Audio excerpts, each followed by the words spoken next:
রাতে ঘুমানোর আগে বিছানায় শুয়ে এই ছোট্ট দোয়াটি পড়ুন।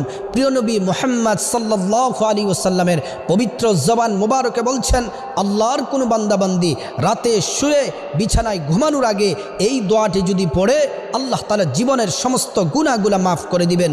দোয়াটি হলো, লা ইলাহা ইল্লাল্লাহু ওয়াহদাহু লা শারীকা লাহু লাহুল মুলকু ওয়া লাহুল হামদ ওয়া হুয়া আলা কুল্লি শাইইন কাদির ওয়া লা হাওলা ওয়া লা কুওয়াতা ইল্লা বিল্লাহ সুবহানাল্লাহি ওয়ালহামদুলিল্লাহি ওয়া লা ইলাহা ইল্লাল্লাহু ওয়াল্লাহু আকবার।